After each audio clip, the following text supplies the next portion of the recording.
Print media మిత్రులందరికీ కూడా పేరు పేరున నా నమస్కారాలు తెలియజేస్తా ఉన్నాను. ఇవాళ చాలా సంతోషమైన విషయం, ఇలా ప్రభుత్వానికి చెంపపెట్టు మరొకసారి ఇవాళ హైకోర్టు నుంచి తీర్పు రావడం జరిగింది. గ్రూప్ 1 మీద క్లియర్గా ఇలా కోర్టు కూడా ఇవాళ నమ్మడం జరిగింది.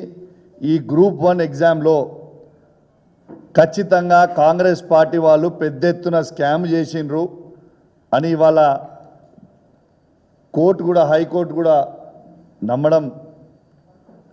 నమ్మి ఇవాళ ఆ ఎగ్జామ్ని రద్దు చేసి ఐదర్ రీవాల్యుయేషనా లేకుంటే ఎగ్జామ్ అన్నా చేయాలనేది ఇవాళ హైకోర్టు చెప్పడం చాలా చాలా సంతోషమైన విషయం. నేను స్వయంగా నేను కావచ్చు, నాతో పాటు మా బీఆర్ఎస్ పార్టీ మిత్రులు కావచ్చు, రాకేష్ గారు కావచ్చు, బాలు గారు కావచ్చు, చాలామంది కేసీఆర్ గారి నాయకత్వంలో, కేటీఆర్ గారి, హరీష్ రావు గారి సూచనలతోని ఇవాళ బీఆర్ఎస్ పార్టీ పక్షాన మేమందరం కూడా 6 నెలల క్రితమే ఏనాడైతే ఫలితాలు వచ్చినాయో ఆనాడే చెప్పినాం, ఇది పెద్ద ఎత్తున స్కాము, ఇది భారతదేశ చరిత్రలోనే ఎక్కడ లేని విధంగా అంత పెద్ద ఎత్తున స్కాము ఇవాళ రేవంత్ రెడ్డి గారి ప్రభుత్వం, కాంగ్రెస్ పార్టీ ప్రభుత్వం చేసిందని బల్లగుద్ది ఆనాడు చెప్పడం జరిగింది. ఈనాడు ఇవాళ మేము ఏదైతే చెప్పినామో ఇవాళ న్యాయస్థానం కూడా అదే విధంగా ఇవాళ తీర్పు కూడా ఇవ్వడం జరిగింది. మరియు రేవంత్ రెడ్డి గారు ఇవాళ ఈ గ్రూప్ 1 పోస్టులని 563 పోస్టులని అమ్ముకొని డబ్బులు తీసుకొని ఇవాళ రిజల్ట్ ఇచ్చింది అనేది ఇవాళ క్లియర్గా కూడా కనపడతా ఉంది.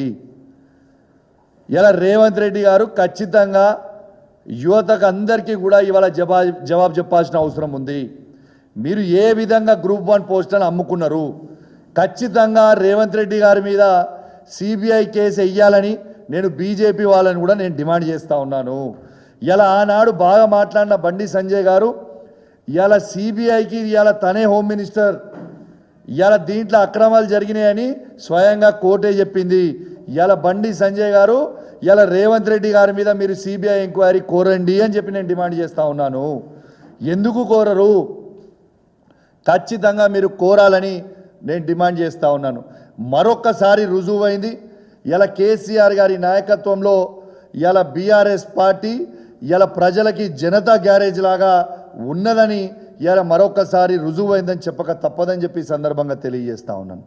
అది గ్రూప్ 1 ఎగ్జామ్లు నిరుద్యోగ యువత కావచ్చు, ఇవాళ అదేవిధంగా లగచర్ల రైతులు కావచ్చు, ఇవాళ హైడ్రా కావచ్చు, ఇలా ప్రజలకి సమస్య వస్తే ఇలా కేసీఆర్ గారు గుర్తొస్తూ ఉన్నారు.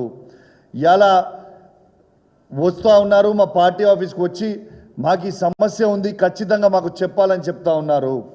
నేను ఆ రోజు దీని మీద గ్రూప్ 1 మీద మాట్లాడినప్పుడు ఇదే కుర్చీ మీద ఇక్కడి నుంచే ప్రెస్ మీట్ మాట్లాడితే ఇవాళ ఇదే రేవంత్ రెడ్డి గారు కాంగ్రెస్ ప్రభుత్వము నా మీద ఎస్సీ ఎస్టీ కేసు పెట్టిరు. ఎంత విచిత్రం ఇది! ఎస్సీ ఎస్టీ కేసు పెట్టి విచిత్రం ఏంటంటే ఇవాళ పోలీసు వాళ్ళు భవన్కి వచ్చి సీన్ ఆఫ్ అఫెన్స్ ఎట్లయింది, ఏమైందని అడిగే పరిస్థితికి వచ్చింది. వీళ్ళకి ఇట్లా పిచ్చి గిట్ల లేచిందా ఏమైందని అర్థం కాలే.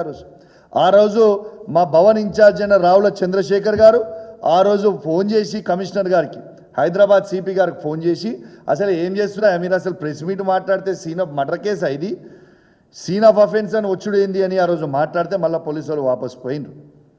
ఇలా రేవంత్ రెడ్డి గారు మీరు ఇట్లాంటి కేసులు పెడితే మీరేదో మా నోరు మూపియాలనుకుంటే నువ్వు కాదు, నీ తాత తరం కూడా కాదు. ఖచ్చితంగా కేసీఆర్ గారి నాయకత్వంలో మేము ప్రజలకి తప్పు జరుగుతుంది అంటే ప్రశ్నిస్తూనే ఉంటాము. నువ్వు నీ కేసులు పెట్టి మమ్మల్ని ఇబ్బంది పెట్టి మా మీద నీ పైచాచిగా ఆనందం పొందుతుండొచ్చు నువ్వు, కానీ మాకేం ఫరక్ పడదు, కుచిబీ ఫరక్నే పడతా. కానీ ప్రజలకి ఇబ్బంది వస్తే మాత్రం తప్పకుండా మేము ప్రజల పక్షాన నిలబడతాం, గ్యారెంటీగా నిలబడతాం. ఇవాళ నిలబడతాం, వాళ్ళని ఆదుకుంటాం. మాకు కేసీఆర్ గారు నేర్పించిన సంస్కారం అది. నీ లెక్క ఉట్టి డ్రామాలు చేసుడు, యాక్టింగ్లు చేసుడు, టీవీ ఫోజులు ఇచ్చుడు, పోజులు కొట్టి పోవుడు, చేయి ఊపుకుంటూ పోవుడు మాతో కాదా? మాకు కేసీఆర్